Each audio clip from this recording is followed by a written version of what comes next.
بسندنا المتصل شيخنا جامع المعقول المنقول الشيخ حاكم علي الدهلوي رحمه الله إلى أمير المؤمنين في الحديث الإمام البخاري رحمه الله تعالى، يقول في آخر صحيحه: باب قوله تعالى: ونضع الموازين القسط ليوم القيامة وأن أعمال بني آدم وقولهم يوزن. وقال مجاهد: القسطاس العدل بالرومية، ويقال القسط مصدر المقسط وهو العادل، وأما القاسط فهو الجائر. حدثنا أحمد بن إشكاب قال حدثنا محمد بن فضيل عن عمارة بن القعقاع عن أبي زرعة عن أبي هريرة رضي الله تعالى عنه قال: قال النبي صلى الله تعالى عليه وسلم: كلمتان حبيبتان إلى الرحمن خفيفتان على اللسان ثقيلتان في الميزان سبحان الله وبحمده سبحان الله العظيم.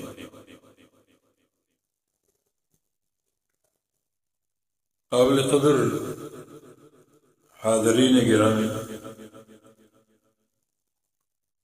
اور عزیز طالبات اور ادارہ حاضہ کے منتظمین اور اساتذہ کرام، سب کے لیے السلام علیکم ورحمۃ اللہ وبرکاتہ۔ بچیوں کے جو تعلیمی ادارے ہوتے ہیں بڑے قابل رشک اور لائق تحسین ہوتے ہیں۔ خواتین کے تعلیمی ادارے زیادہ کردار ادا کر سکتے ہیں نشر دین کے لیے اور بیان عقیدہ توحید کے لیے۔ مرد حضرات اگر فارغ التحصیل ہو کر کچھ کام کرنا چاہیں تو ان کے پیش نظر پلاٹ کا حصول، بلڈنگ کی تعمیر اور بڑا ایک بجٹ ہوتا ہے، لیکن خواتین کے لیے ایک سنت موجود ہے۔ ام المومنین سیدہ عائشہ صدیقہ رضی اللہ عنہا، نبی علیہ السلام کے انتقال کے بعد انہوں نے اپنے گھر کے ایک کمرے کو تعلیم کے لیے منتخب کر لیا اور تمام علاقے کی خواتین، مدینہ بھر کی خواتین آپ کے پاس آتی ہیں طلب علم کے لیے، اور وہاں بیٹھ کر وہ احادیث روایت کرتی اور فقہی مسائل بیان کرتی، اور بعض اوقات صحابہ بھی اور کبار تابعین بھی آپ سے حصول علم کے لیے آتے اور پردے کے پیچھے سے سوال کرتے، احادیث کا سماع کرتے۔ تو یوں یہ چھوٹا سا کمرہ ایک بین الاقوامی یونیورسٹی سے بھی زیادہ قدر و منزلت کا مستحق بن گیا۔ یہاں سے بیٹھ کر ہزاروں حدیثیں بیان ہوئیں اور نشر علم کی ایک مضبوط اساس قائم ہو گئی۔ اور یہ سلسلہ ایسا ہے، اس میں کوئی نہ بجٹ چاہیے اور نہ کسی بہت زیادہ پیسوں کی ضرورت ہے۔ جو بچیاں یہاں سے فارغ ہوں گی اپنے گھروں کو جائیں گی، اللہ تعالیٰ توفیق دے تو ایک کمرہ منتخب کر لیں یا بنوا لیں۔ علاقے کے بچیوں کو معلوم ہو کہ یہاں کلاسیں لگا کریں گی، حدیث کی، تفسیر کی، عقیدہ اور فقہ کی، تو ایک بچی یہاں سے جائے گی اور وہ اپنے علاقے میں سینکڑوں چراغ روشن کر سکتی ہے۔ چراغ سے چراغ جلتے ہیں، روشنی پھیلتی ہے۔ یہ طریقہ سہل بھی ہے اور اس میں زیادہ نشر علم کی امکانیات بھی ہیں کسی بجٹ کے بغیر۔ اور پھر ام المومنین کی سنت، اس کے احیاء کا یہ راستہ بھی ہے۔ بعض خواتین فارغ ہو کر قریہ قریہ گھومتی ہیں اور تقریریں کرتی ہیں، اور بعض اوقات محرم کے بغیر بھی چلی جاتی ہیں، کسی پنجابی وائز کے لہجے پر شعر و شاعری اور قرآن پڑھنا یہ عورتوں کا کام نہیں ہے، دعوت مردوں کا کام ہے۔ عورتوں کو شریعت نے گھر کی چار دیواری کا تقدس دیا ہے، پورے حجاب کے ساتھ گھر میں رہیں اور چار دیواری میں اپنے آپ کو محصور رکھیں، اور وہاں بیٹھ کر جو علمی شمع روشن کر سکتی ہیں اس کی کوئی مثال ہی نہیں۔ کتنی خواتین دین اسلام میں جنہوں نے بڑے بڑے علماء اور محدثین تیار کیا۔ صحیح بخاری کا ختم آج ہو رہا ہے، امام بخاری رحمہ اللہ یتیم پیدا ہوئے، ان کی تربیت کس نے کی، کفالت کس نے کی، دعائیں کس کی حاصل تھی؟ ان کی والدہ کی، اور ان کی توجہ اور محنت سے ایک ایسا محدث تیار ہوا کہ دنیا میں اس کی کوئی مثال نہیں۔ امیر الدنیا فی الحدیث یہ ان کا لقب ہے، سید الفقہاء، سید المحدثین یہ ان کا لقب ہے۔ لم یرى مثل نفسہ یہ علی بن مدینی کا قول ہے۔ امام بخاری فرمایا کرتے تھے مستصغرت نفسی الا عند علی، میں نے کسی کے سامنے اپنے آپ کو چھوٹا نہیں سمجھا۔ بعض اوقات حکام آتے، گورنر آتے، محدثین آتے، کسی کے سامنے اپنے آپ کو چھوٹا نہیں سمجھا سوائے علی بن مدینی کی۔ اور علی بن مدینی کا قول ہے لم یرى مثل نفسہ، امام بخاری کی آنکھوں نے اپنے جیسے انسان دیکھا ہی نہیں۔ اس قدر ان کو اللہ تعالیٰ نے ایک قدر و منزلت سے نوازا حدیث میں اور علوم حدیث میں۔ پیچھے کس کا ہاتھ ہے؟ ایک خاتون کا، ان کی تربیت کا، ان کی دعاؤں کا۔ بڑی مستجاب الدعوات تھی، ان کی دعائیں کام آ گئی، تربیت کام آ گئی۔ اور پھر ان کے والد اسماعیل بہت بڑے تاجر تھے، حلال پیسہ چھوڑ کر کے۔ ان کا قول ہے موت سے قبل کہا تھا انہوں نے کہ میرے اس ترکے میں وراثت میں ایک درہم بھی ایسا نہیں ہے جو مشکوک ہو، حرام تو دور کی بات ہے، جس کی حلت یا حرمت پر شک ہو، ایک درہم بھی ایسا نہیں۔ جب یہ پاکیزہ مال بنیاد بن جائے اور نیک والدہ کی دعائیں ہوں اور ان کی تربیت ہو تو ایسے آسمان کے 14ویں کے چاند پیدا ہوتے رہتے۔ ایک خاتون کا کردار، اگر بچے کی تربیت پر توجہ نہ دیتی اور ایک قریہ قریہ گھوم کر واز کرتی، یہ بچہ کبھی پیدا نہ ہوتا۔ اور بڑے بڑے محدث ابو زرع الرازی یتیم پیدا ہوئے، کس کی تربیت؟ والدہ کی۔ ابو زرع الرازی کون ہے؟ ان کے ایک منزل شاگرد نے ایک دفعہ کہہ دیا کہ میرے شیخ ابو زرع کو اگر 1,00,000 حدیث زبانی یاد نہ ہوئی تو میری بیوی کو طلاق۔ مسئلہ طلاق کا معلق ہو گیا کہ حدیثیں یاد ہیں یا نہیں، یاد ہے تو بیوی محفوظ ہے اور نہیں تو بیوی کو طلاق واقع ہوگی۔ تو لوگ گئے پوچھنے کے لیے ابو زرع سے، پوچھا کہ آپ کو 1,00,000 حدیث زبانی یاد؟ فرمایا احفظ 200,000 حدیث کما یحفظ احدکم قل هو اللہ احد، مجھے 2,00,000 حدیثیں اس طرح زبانی یاد ہیں جیسے تمہیں قل هو اللہ زبانی۔ کس کی تربیت ہے؟ ایک خاتون کی، والدہ کی۔ یہ صحیح بخاری جس میں ختم ہو رہا ہے، اس کی سب سے بہترین اور جامع شرح لکھنے والے ابن حجر اسقلانی رحمہ اللہ یتیم پیدا ہوئے۔ دیکھیں کیسا محدث، کیسا فقیہ، رجال پر، اسانید پر، متون پر، فقہی مسائل پر مکمل عبور۔ فتح الباری لا ہجرت بعد الفتح ایک عظیم کتاب ہے،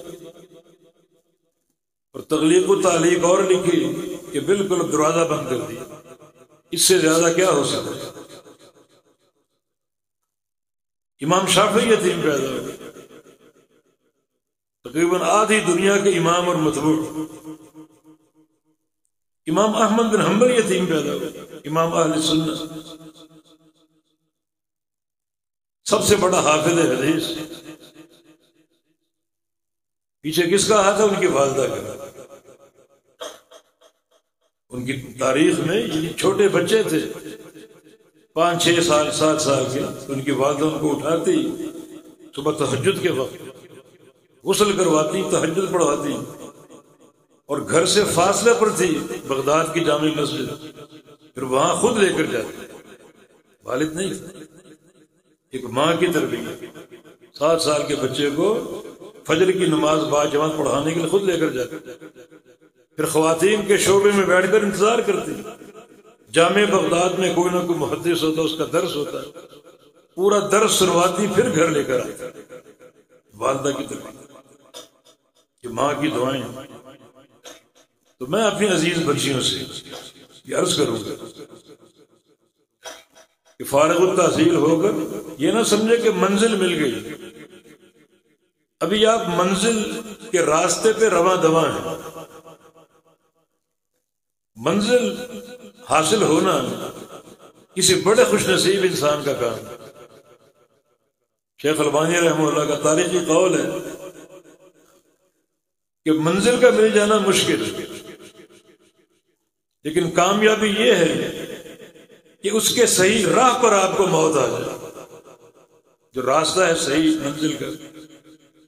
کئی لوگ راستے بدل دیتے ہیں، دائیں بائیں گھوم جاتے ہیں، وہ گمراہ ہو گئے، لیکن جو راستہ ہے جنت کا، اصل منزل کا، توحید کا، اس راہ پر گامزن رہے، اس راہ پر رواں دواں رہے، اور چلتے چلتے اسی پر موت آ جائے، منزل تک پہنچے یا نہ پہنچے، یہ انسان جنتی۔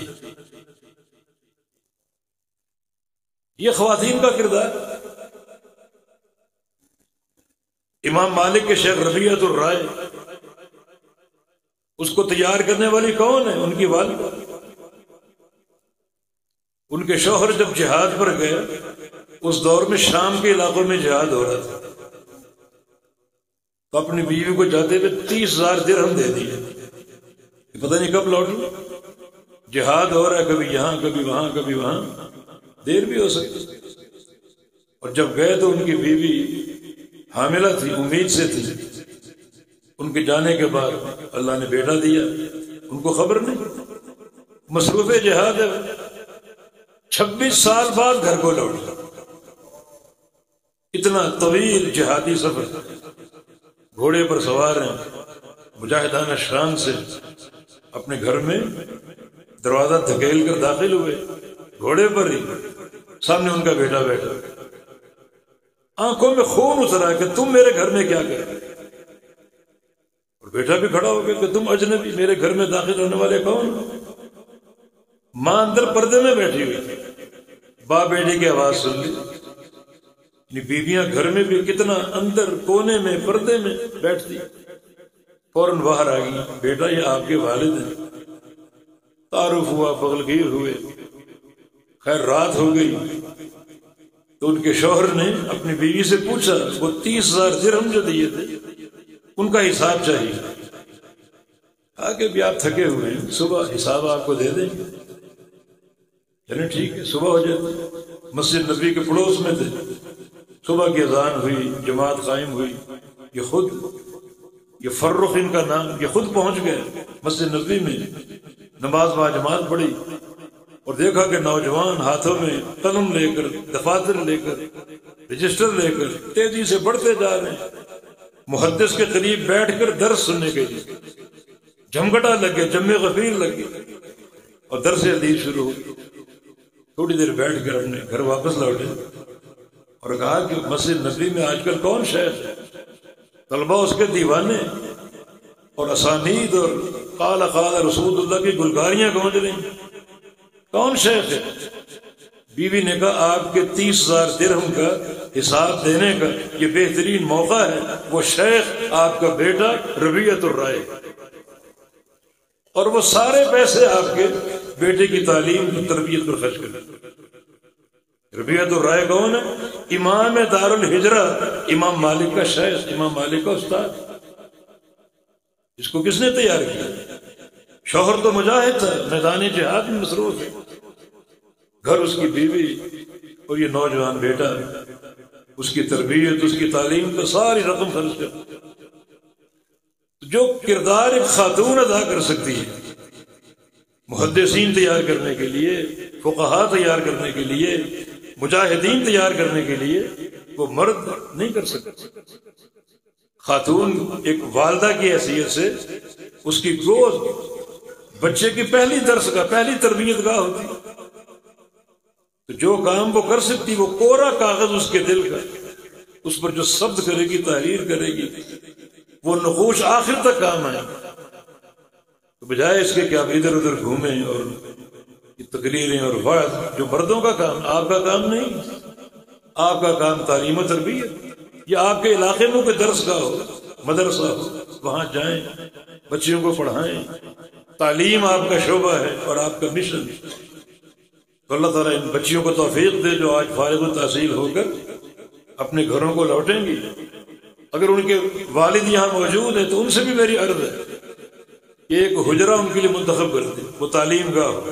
آپ یقین کریں، چھوٹا سا کمرہ جہاں قال رسول اللہ اور قال اللہ اور قال فلان فقہی اقوال کا بیان ہوگا، یہ حجرہ بڑی بڑی جامعات سے بہتر ہے، بڑی بڑی یونیورسٹیوں سے بہتر ہے۔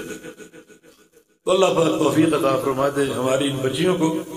میں سمجھتا ہوں کہ ان کے ذریعے جو دین کا کام ہو سکتا ہے، اس کی مثال ہے۔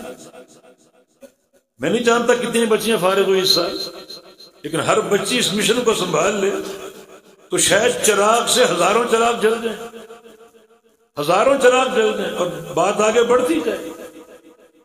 آج دنیا کو ہدایت کی ضرورت ہے، رہنمائی کی ضرورت ہے، اللہ کے وحی کے علم کی ضرورت ہے۔ یہ پچھلے انتخابات میں کیا کچھ نہیں ہوا، جمہوریت کا شاخسانہ، کیا اس میں فتنے تھے، کیا اس میں برائیاں تھیں، کیا کچھ ان نگاہوں نے دیکھا۔ لوگوں نے عقیدے تک بیچ دیے، توحید تک بیچ دیے کرسی کی خاطر۔ علم کی کمی، علم کا فقدان ہے۔ اگر علم کے چراغ روشن ہوں گے، یہ شمع روشن ہوں گی، یقیناً جہالت چھٹ جائے گی، اور یہ علم جب کثرت سے پھیلے گا اور ایک جماعت تیار ہوگی علوم نبوت کے حاملین کی، تو اللہ رب العزت اگر اس قابل سمجھے گا تو امارت اور خلافت کا نظام قائم کر دے گا۔ یہ اللہ کی یہ محبوبہ شے ہے، کسبی شے نہیں۔ اقتدار ووٹوں سے نہیں خریدا جاتا، اقتدار اللہ کا ہبہ کردہ شے، اللہ کی عطا سے۔ اللہ کب عطا کرے گا؟ جب تم اس قابل ہو جاؤ گے۔ اس قابل کب ہو جاؤ گے؟ جب تمہارے سینے کتاب و سنت کے حاملین، سچا عقیدہ ہوگا، ٹھوس توحید ہوگی۔ کوئی دنیا کی طاقت توحید کو ہلا نہیں سکے گی، آپ کے قدموں کو حرکت نہیں دے سکے گی۔ عقیدے کے ٹھوس پہاڑ آپ بن جائیں گے۔ یہ نہیں کہ الیکشن کا دور ہے جاؤ مزاروں پہ جاؤ، قبر پہ جاؤ، قوالیاں سنو۔ یہ کون سا علم ہے؟ اللہ کی ناراضگی کا راستہ۔ یبیع رجل دینہ بعرض من الدنیا، صحیح بخاری کے الفاظ، قرب قیامت ایسی گمراہی پھیلے گی کہ ایک انسان اپنی توحید کو بیچ دے گا دنیا کے معمولی مفاد کی خاطر۔ عقیدہ بیچ دے گا دنیا کے معمولی مفاد کے خاطر۔ لیکن توحید اگر ٹھوس ہوگی، نہ کوئی لالچ اس کو ہلا سکے گی اور نہ کوئی خوف اس کو ہلا سکے گا۔ ایسے رجال اگر پیدا ہوں گے تو اللہ تعالی خلافت کا نظام عطا فرما دے گا۔ یہ اسلام کی نشت ثانیہ کی بنیاد بنے گا، لیکن یہ علم سے آئے گا۔ اور میں سمجھتا ہوں کہ جو کردار یہ بچیوں کے مدارس ادا کر سکتے ہیں، بالکل بغیر کسی بجٹ کے، گھر گھر جو ہے وہ علم کا زیور پہنچے گا اور علم کا نور پھیلے گا۔ تو اللہ تعالیٰ توفیق دے۔ اگر ادارے کے منتظمین بھی اس پر توجہ دیں، بچیوں کی ذمہ داری لگائیں کہ آپ نے صحیح بخاری ختم کر کے بخاری کو سمیٹ نہیں دینا، گھروں میں جا کر یہ درس شروع کریں، بخاری کا، حدیث کا، تفسیر کا، علاقے کے بچیوں کو پڑھائیں، تو انشاءاللہ سارے علاقے منور ہوں گے اور پوری قوم منور ہو جائے گی۔ اللہ تعالیٰ توفیق دینے والے۔ باقی جو آخری بات صحیح بخاری کا ہم نے پڑھا، اس پر تفصیلی بات اگر کریں تو شاید رات ہو جائے۔ لیکن چند ایک باتیں بس بنیادی، ایک یہ کہ یہ آخری جو چیپٹر صحیح بخاری کا وہ کتاب التوحید، اس میں پیغام یہ ہے کہ بندے کی پوری زندگی توحید پر گزرے، ورنہ موت تو توحید پر آئے۔ اللہ اگر توبہ کی توفیق دے دے تو توحید پر موت ہے، یہ کامیابی کی اساس ہے۔ صحیح مسلم کی حدیث ہے، ایک سائل نے پوچھا رسول اللہ صلی اللہ علیہ وسلم سے کہ مل موجبتان، وہ دو چیزیں کیا ہیں واجب کرنے والی؟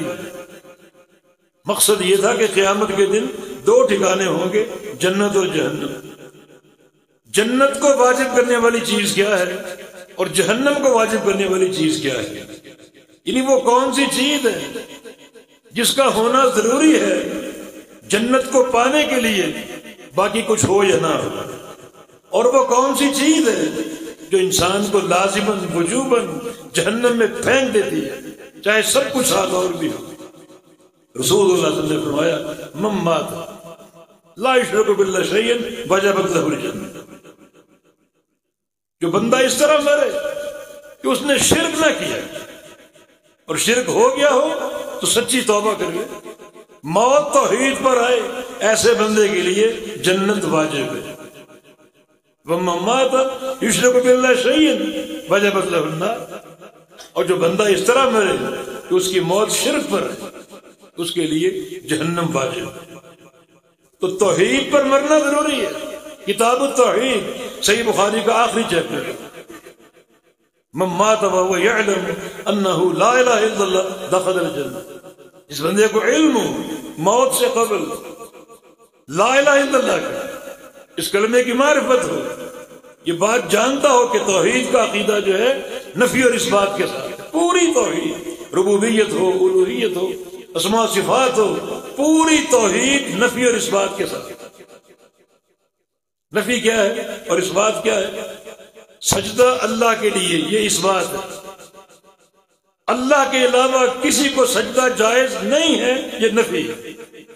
نفی اور اثبات مل کر توحید بنے گی۔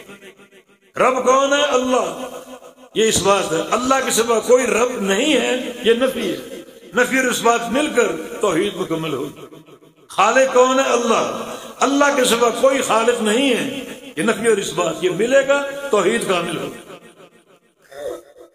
نفی اور اثبات کے بغیر توحید مکمل نہیں ہوتی۔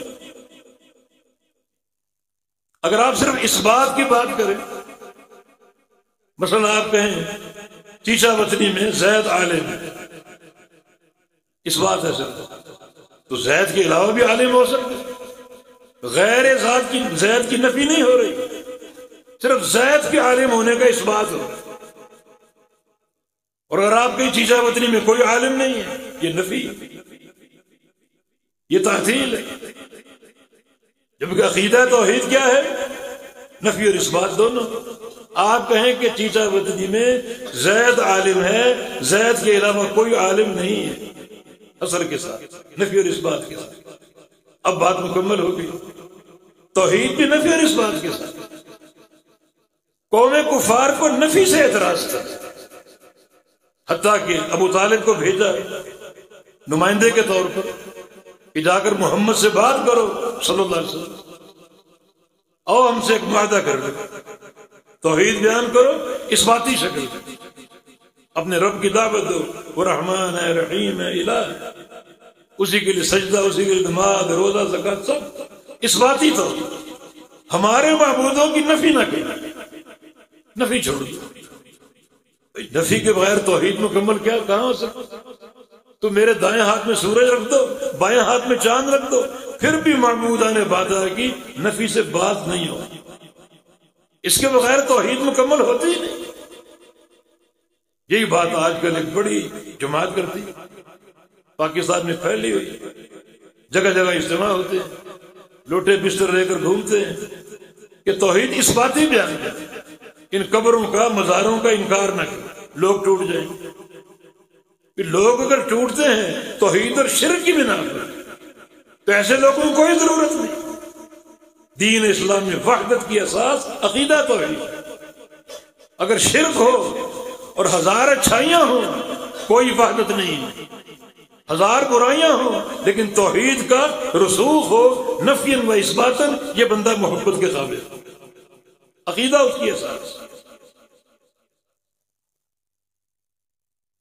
تو کتاب توحید آخری چیپٹر، اس میں درس کیا ہے کہ بندے کا خاتمہ عقیدہ توحید پر ہو نفیاً و اثباتاً۔ تو کتاب توحید کا آخری باب ہے۔ اچھا، کتاب توحید کا موضوع جو ہے وہ توحید ربوبیت نہیں ہے اور نہ توحید الوہیت ہے، بلکہ اس کا موضوع توحید اسماء و صفات، اللہ تعالیٰ کے نام، اللہ تعالیٰ کی صفات، اللہ تعالیٰ کے افعال، اللہ تعالیٰ کی معرفت، یہ اس کا موضوع ہے۔ اور یہ بڑا عظیم الشان موضوع ہے۔ جس علم کا معلوم اللہ کی ذات ہو، وہ علم کتنا قابل قدر ہوگا۔ جس علم کا معلوم اللہ کی ذات، علم زراعت ہے اس کا معلوم کھیتی باڑی، علم طب ہے اس کا معلوم جو ہے وہ طبی مسائل، علم اسماء و صفات اس کا معلوم اللہ کی ذات ہے، وہ علم کتنا قابل قدر ہوگا۔ تبھی تو نبی علیہ السلام کا فرمان ہے کہ ان للہ 99 اسما من احصاها دخل الجنہ۔ اللہ تعالیٰ کے 99 نام ہیں، یہ نام وہ جو ہمیں بتائے گئے ہیں، اس کے نام تو 99 سے بھی بے حد زیادہ جو ہمیں بتائے نہیں گئے۔ حدیث شفاعت میں جب اللہ کے نبی سجدہ کریں گے تو اللہ اپنی حمد و ثنا آپ کے دل میں القاء کرے گا، اسی وقت لمبا سجدہ اللہ کی حمد و ثنا کریں گے، طویل حمد و ثنا، کتنی اس کی صفات ہیں، کیا اس کی معرفت کے خزانے ہیں۔ تو 99 نام ہیں، جو ان ناموں کا احصاء کر لے وہ جنتی ہے، جنت کی بشارت۔ احصاء کیا ہے؟ ناموں کو پڑھنا، ناموں کو یاد کرنا اور ناموں کو سمجھنا، معنی معلوم کرنا۔ معرفت ہوگی تو صحیح تعارف آئے گا۔ اور چوتھا معنی احصاء کا یہ، جب نام سمجھ لیے ان پر ڈٹ جاؤ، یہ اللہ ہی کے ہیں بس، اور کسی کے۔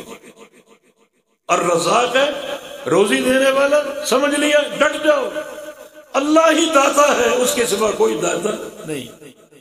عالم الغیب والشہادہ اللہ کا نام ہے، پڑھ لیا اللہ غیب جانتا ہے، ڈٹ جاؤ، اللہ ہی غیب جاننے والا ہے، نہ کوئی نبی جانتا نہ کوئی ولی جانتا۔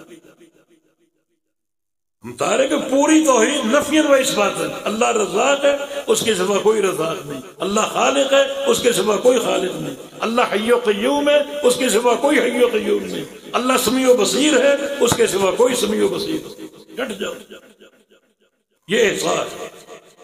اس طریقے سے اگر اللہ کے نام تم نے سمجھ لیے، ان پر قائم ہو گئے، وہ انسان جنتی۔ یہ کتاب التوحید، یہ پورا چیپٹر اسماء و صفات کی توحید پر مشتمل ہے، اور طالبات نے تفصیل سے پڑھ لیا۔ آج یہ آخری باب آ گیا، آخری باب میں قیامت کی خبر ہے۔ باب قول اللہ تعالی ونضع الموازین القسط لیوم القیامہ، اللہ کا فرمان، ہم قیامت کے حساب کے لیے عدل کا میزان قائم کریں۔ لوگوں سن لو، قیامت قائم ہوگی اور تم سب کا حساب ہوگا۔ حساب کا پہلا مرحلہ یہ ہے، اللہ تعالیٰ کے سامنے پیش ہونے اور اللہ نے سوال کرنے پوری زندگی کے بارے میں، سارے اعمال، حساب ہوگا، نمازوں کا، روزوں کا، حج عمرے کا، جو بھی اللہ تعالیٰ کے فرائض، اللہ حساب لے گا، سب سے پوچھے گا۔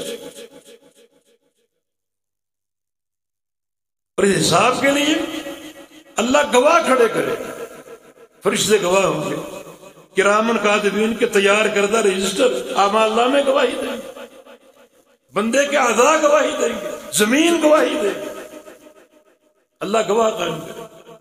یہ قیامت کا دن، قیام عدل کا دن، اللہ عدل قائم کرے گا، حجت قائم کرے گا، گواہ گواہیاں دیں گے۔ اور اللہ کا علم بھی تو ہے، ماں کان ربک نسیہ، تیرا رب اپنے بندوں کے کسی عمل کو بھولنے والا نہیں۔ اور قیامت کا حساب ظاہر و باطن کے ساتھ ہوگا۔ بڑا یہ کڑا مرحلہ ہے جو اللہ تعالیٰ کا فرمان ہے کہ ان اللہ یقضی بالحق والذین یدعون من دونہ لا یقضون بشیء، صرف اللہ تعالیٰ ہی قیامت کے دن حق کا فیصلہ کرنے والا ہے، اور جن کو تم اللہ کے سوا پکارتے ہو وہ کچھ فیصلہ نہیں کر سکتے، کوئی فیصلہ نہیں کر سکتے۔ دنیا کے سارے جج لے ہو سکے دنیا میں ایک جج نے لاکھوں فیصلے کیے ہوں، سارے جج لے آؤ، سارے جج جمع ہو کر اپنے شرکاء کو لے آؤ، وہ سارے جمع ہو کر کسی ایک بندے کا فیصلہ بھی نہیں کر سکتے۔ یہ فیصلے کون کرے گا؟ صرف اللہ رب العزت۔ کیوں؟ کیونکہ قیامت کا فیصلہ ظاہری امور پر نہیں ہوگا، بلکہ قیامت کا فیصلہ ظاہر اور باطن دونوں کے ساتھ۔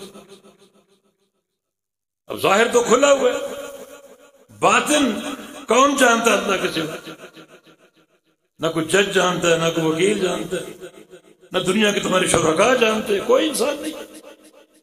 اخروی حساب ظاہر اور باطن دونوں کے ساتھ۔ ایک بندہ اگر آتا ہے کہ میں نے 40 حج کر رکھے، 100 عمرے کیے ہوئے، یہ قیامت کے دن کافی نہیں ہو، اللہ تعالیٰ حساب لینے والا۔ دل کو ٹٹولے کا، دل نکالو اس کا، اس کے دل میں یہ حج کرتے ہوئے، عمرے کرتے ہوئے نیت کیا تھی، اخلاص یا ریاکاری؟ اخروی حساب ظاہر اور باطن دونوں کے ساتھ۔ دل میں اس کا جذبہ کیا تھا؟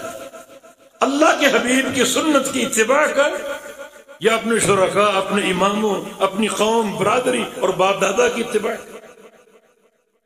ٹٹولا جائے گا تو پھر غیر اللہ کوئی فیصلہ نہیں کر سکتا، سارے فیصلے اللہ کریں گے۔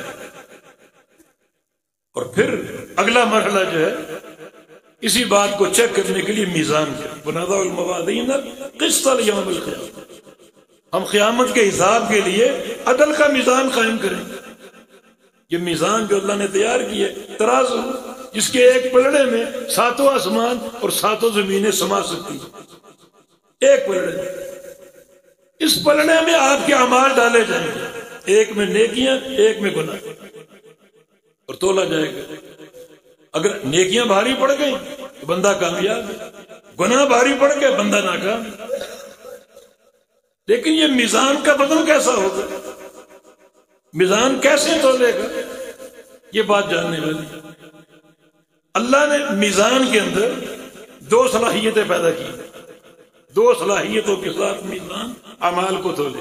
ایک بندے کی نمازیں ہیں، روزے ہیں، حج ہیں، عمرے ہیں، صدقات کے ڈھیر ہیں، سارے اعمال ڈال دیے جائیں گے، اور میزان میں صلاحیت ہوگی، ہر عمل کو تولے گا جذبہ اخلاص کے ساتھ۔ عمل تو ہے، عمل کرنے والا مخلص فاجر نہیں، عمل کی بنیاد ریاکاری تو نہیں ہے۔ نمازیں، روزے ہیں، حج، عمرے ہیں، مگر ادائیگی کا طریقہ اللہ کے پیغمبر کا ہے یا کسی غیر کا؟ اگر محمد مصطفیٰ علیہ السلام کی اطاعت ہوگی اور اخلاص موجود ہوگا تو میزان اس عمل کو تولے گا، اور اطاعت نہیں ہے یا اخلاص نہیں ہے تو میزان ان ساری نیکیوں کو نکال کے مسترد کر۔ نبی علیہ السلام کی حدیث ہے، من عمل عملا لیس علیہ امرنا فہو رد۔ جس بندے نے کوئی عمل کیا، اس عمل پر میری مہر نہیں ہے، میرا ٹھپا نہیں ہے، وہ مردود ہوگا۔ آج مردود ہو رہا ہے اللہ کے میزان سب کے سامنے اس عمل کو نکال باہر کر۔ صحیح بخاری کی حدیث ہے، رب سمین عظیم لا یذر عند اللہ جناح بعوضہ۔ کچھ لوگ بھاری بھرکم آئیں گے، موٹے تازے آئیں گے، مانا نیکیوں کے ڈھیر لے کر آئیں گے، جب ان کو تولا جائے گا ان کی ساری نیکیاں اور وہ خود بھی اللہ کے میزان میں ایک مچھر کے پر کے برابر بھی نہیں ہوتی۔ کہاں گئی، کہاں گیا اس کا کلمہ؟ مانا اخلاص نہیں، اور اگر اخلاص ہے تو سنت کی اتباع نہیں۔ تو یہ میزان پر وزن کا جو ایک فارمولہ اللہ نے پیش کیا، حساب تو ہو چکا اعمال کی گنتی کے ساتھ، تولا کیوں جا رہا ہے؟ پرکھنے کے لیے۔ میزان کیا ہے؟ میزان اعمال کو تولے گا ان 2 شرائط پر، اخلاص ہے، سنت کی اتباع ہے، میزان اس کو تولے گا۔ اخلاص نہیں ہے یا سنت کی اتباع نہیں ہے، میزان اس عمل کو مسلط کر دے۔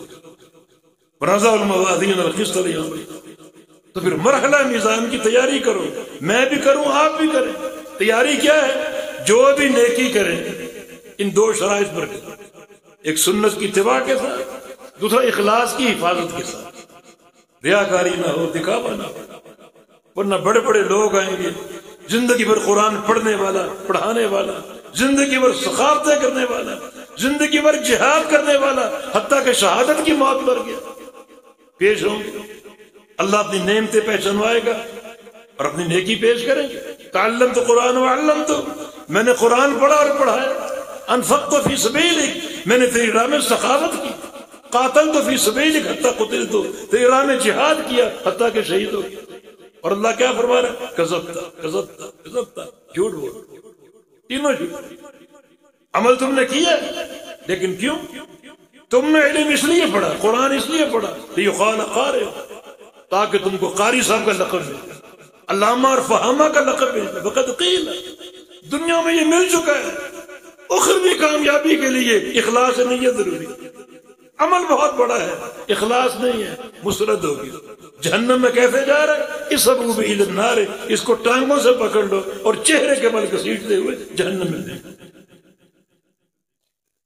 سخی آ گیا، تم نے کیا کیا؟ مال خرچ کیا، کذب، جھوٹ بول، مال خرچ کیا لیکن کیوں؟ لیقال جواد، تاکہ تمہاری سخاوت کی دھوم مچ جائے، تمہیں سخی کہا جائے۔ وقت قیل، یہ کہا گیا۔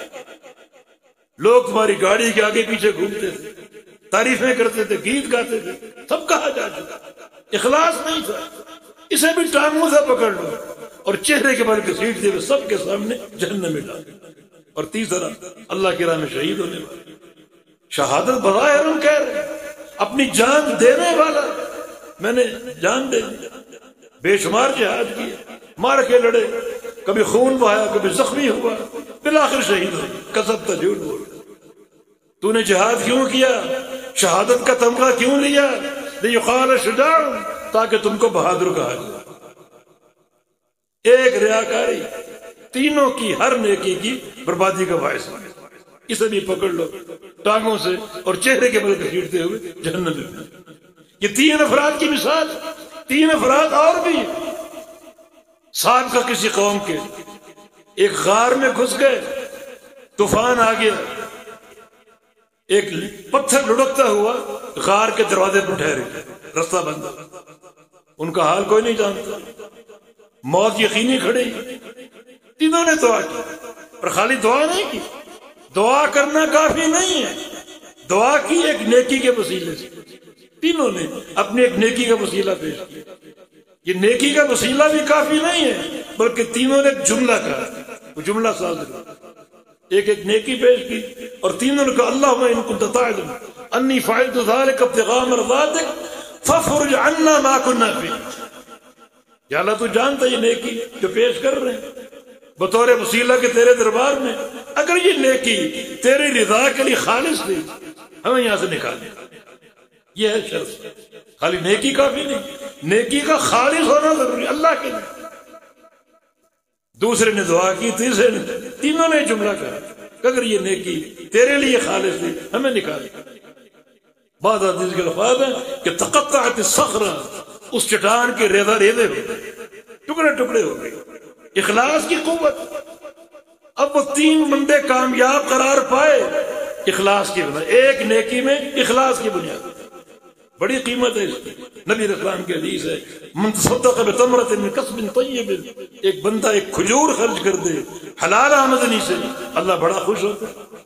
کھجور میں ریاکاری نہیں، اللہ اس کو قبول کر لیتا کھجور، اور قبول نہیں کرتا صرف، بلکہ اپنے دائیں ہاتھ میں رکھ لیتا ہے، اور صرف دائیں ہاتھ نہیں رکھتا بلکہ یربیھا کما یربی احدکم فلوبہ، اس کو پالتا ہے جیسے تم اپنے جانور کو پالتے، گھوڑے کے بچے کو یا بکرے کے بچے کو، اونٹ کے بچے کو پالتے ہو، اللہ کھجور کو آہستہ آہستہ پالتا ہے حتیٰ تصیر مثل احد، حتیٰ کہ جب قیامت قائم ہوگی یہ میزان جس کا ذکر ہو رہا ہے، اس میزان میں وہ کھجور احد پہاڑ کی طرح موجود، کتنی بڑھ چکی۔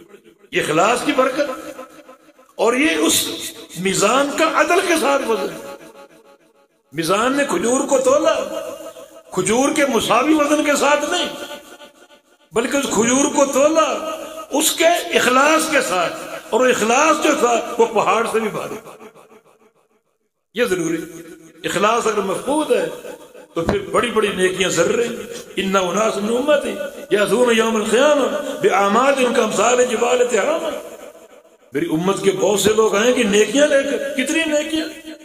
ان نیکیوں کی تعداد اور حجم تہامہ پہاڑوں کے برابر ہو. آپ کشمیر چلے جائیں، ایک پوائنٹ پر کھڑے ہو جائیں، سامنے بھی پہاڑ، پیچھے بھی پہاڑ، دائیں بھی پہاڑ، بائیں بھی پہاڑ، ایک سے ایک چوٹی نظر آئے. اس طرح بعض لوگ آئیں گے اپنی نیکیاں لے کر، کھڑے ہیں میدان محشر میں، سیدھی طرف بھی پہاڑ جیسی نیکیاں، الٹی طرف بھی پہاڑ جیسی نیکیاں، آگے بھی پہاڑ جیسی نیکیاں، پیچھے بھی پہاڑ جیسی. اتنا کافی ہے؟ نہیں. یجعلہ اللہ ھباء منثورا، اللہ ان ساری نیکیوں کو ذرے بنا کر بکھیر دے گا، ضائع کر دے گا. نیکیاں ہیں، اخلاص میں.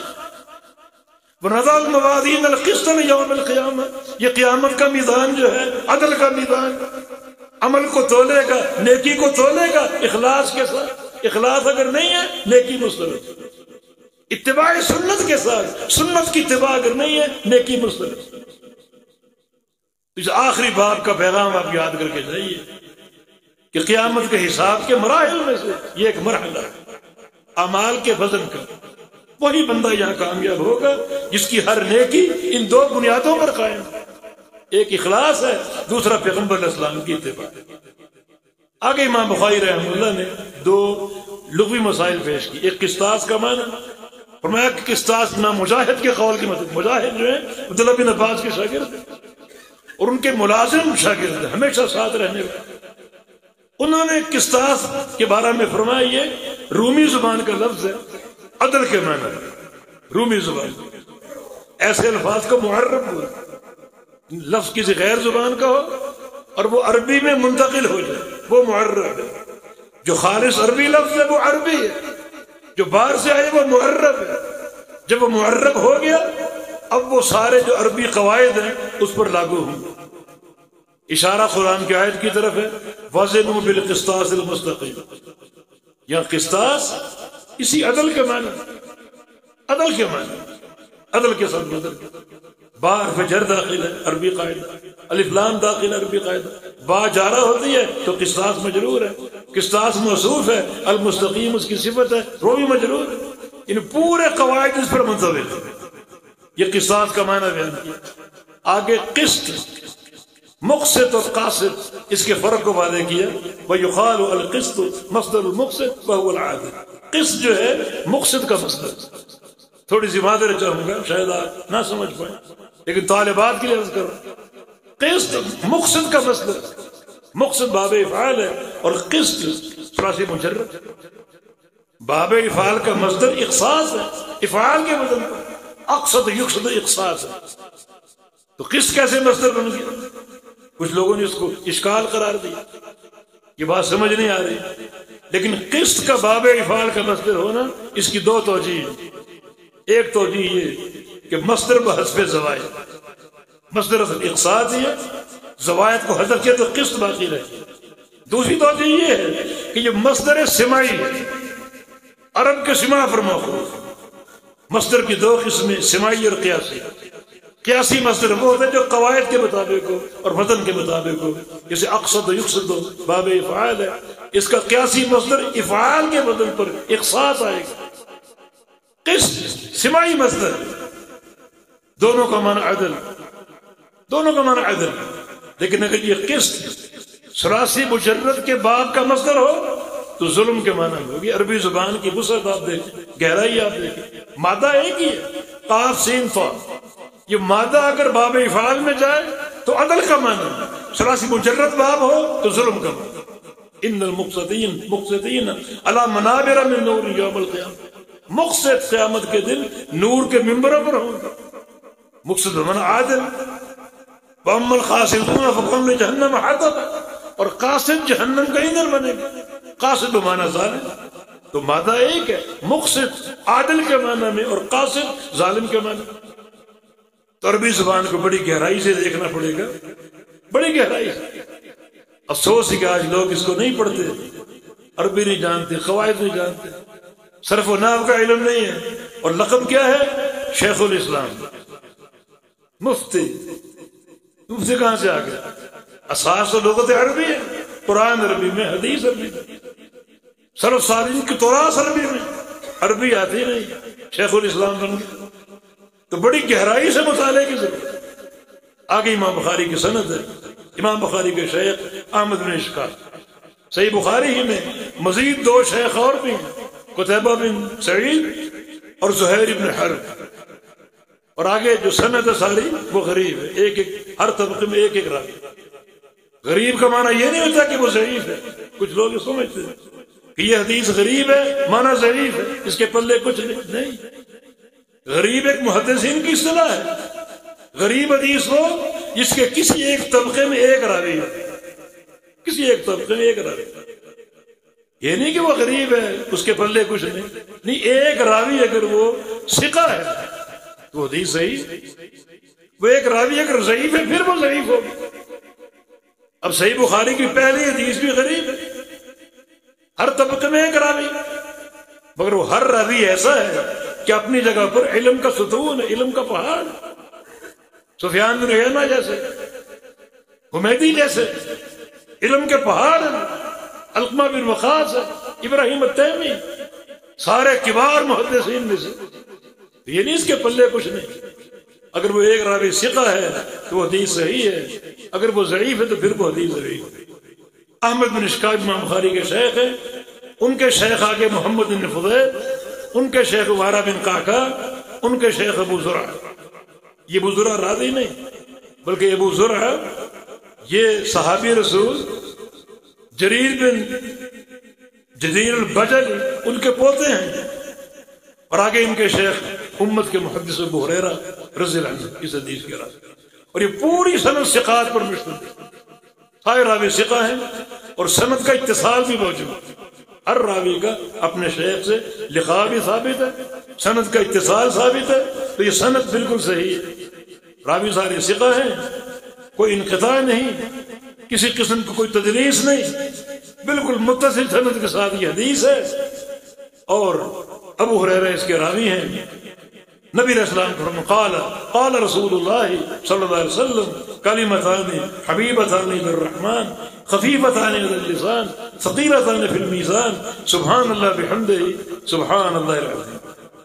2 کلام کلمتان، یہ کلمہ بمعنی کلام، وکلمۃ بہا کلام قد یؤم۔ صاحب الفیہ کہتے ہیں کلمہ بول کے مراد کلام لیتے ہیں، حالانکہ دونوں ساتھ موجود ہو تو کلمے کا معنی اور ہے اور کلام کا معنی اور۔ کلمہ لفظ مفرد کو بولتے، زید کلمہ ہے، قائم کلمہ ہے، لیکن جب یہ جملہ بن جائے زید قائم تو پھر یہ کلام ہے۔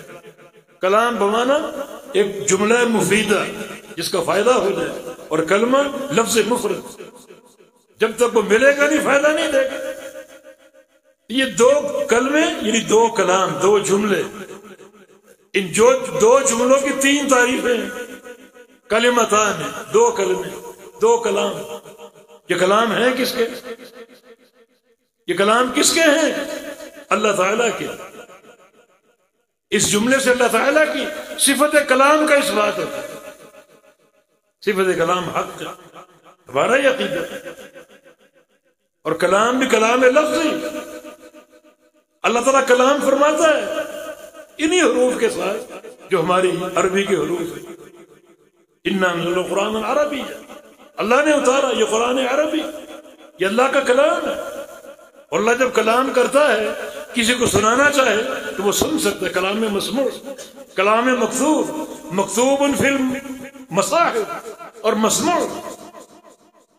اللہ کا کلام مسموع، جب وہ کلام کرے گا کسی کو سنانا چاہتا ہے وہ سنے گا۔ اللہ کے کلام کی خاصیت مسند احمد کی حدیث ہے، اللہ قیامت کے دن آئے گا حساب و کتاب کے لیے، تو یہ بولتا ہوا آئے گا، انا الملک وانا الدیان، انا الملک وانا الدیان۔ اور فرمایا یسمعہ من بعد کما یسمع من قرب۔ اللہ کا یہ کلام جس طرح قریب کے لوگ سنیں گے بالکل اسی طرح دور کے لوگ بھی سنیں گے، کوئی فرق نہیں۔ ہمارا کلام کیا ہے؟ قریب کے لوگ سن لیں گے، دور کے نہیں سنیں گے۔ میدان معاشرے میں اربوں لوگ ہوں گے، اربوں لوگ۔ اللہ جب کلام فرمائے گا تو اللہ کی قدرت ہے، اللہ اپنا کلام قریب کے لوگوں کو جس طرح سنائے گا اسی طرح دور کے لوگوں کو بھی سنائے گا۔ تو ورنہ کلام مسموع ہے، کلم اللہ موسیٰ تکلیما، اللہ نے موسیٰ سے کلام کیا، موسیٰ نے سنا، کلام مسموع۔ ایک اور شخصیت محمد مصطفیٰ علیہ السلام، اللہ نے ان سے معراج کے موقع پر کلام کیا اور آپ نے سنا، کلام مسموع، یہ کلام ہے لفظ ہے۔ ہمارا اس پر ایمان، کلام ایک ایسی صفت جو اللہ کی ذات کے ساتھ قائم ہے، اور احاد کلام جو ہے اللہ کی مشیت کے تابع، جب چاہے بولے جب چاہے نہ بولے۔ ہمارا اس سب حقائق پر ایمان ہے، باقی کلام کرتا کیسے ہے یہ معلوم نہیں، صفت کلام حق ہے، کیفیت کلام معلوم نہیں، وہ اللہ کے ضرورت۔ یہ عقیدہ ضرور ہے تمام صفات کی طرح اس کا کمال کرنا بھی کمال کا ہے، کوئی اس میں نقص نہیں، کمال کا کلام کرتا ہے کسی نقص کے بغیر، کسی عیب کے بغیر۔ یہ دو کلام، دو جملے، حبیبتان الرحمن، رحمان کو محبوب، یہاں بھی دو صفات ثابت ہو، صفت رحمت اور صفت محبت۔ حبیبتان سے محبت ثابت ہو رہی ہے، رحمان سے رحمت ثابت ہو رہی ہے، ہمارا اس پر ایمان ہے۔ جہمیہ نہیں مانتے، معتزلہ نہیں مانتے، اشاعرہ تعویلیں کرتے۔ محبت اور رحمت کا معنی ارادہ انعام، ارادہ انعام، یہ معنی کہاں سے آتا؟ یہ محبت اور رحمت اگر لیں گے، ایک تشبیہ لا دیں ہماری مخلوق سے، محبت کرنا، رحمت، یہ مخلوق کے جذبات ہیں، اللہ مخلوق کے مشابہ ہو جائے گا نعوذ باللہ۔ اور دوسرا یہ کہ محبت اور رحمت انفعالی صفات، یہ تغیر کو موجب ہے۔ ایک انسان نارمل بیٹھا ہوا ہے، کسی غریب کو دیکھا، پھٹے کپڑے دیکھے تو اس کے دل میں ایک رحمت جاگ اٹھی، تو تغیر آ گیا نا اندر۔ پہلے کیفیت اور تھی، اسے دیکھنے کے بعد کیفیت اور ہو گئی۔ وہ کہتے ہیں اللہ تعالیٰ تغیر سے پاک ہے، تغیر سے محفوظ ہے، بات درست ہے۔ لیکن یہ آپ کو کس نے کہا کہ اللہ تعالیٰ کا رحم کرنا، اللہ تعالیٰ کا محبت کرنا مخلوق جیسا ہے؟ یہ کہاں سے آ گیا؟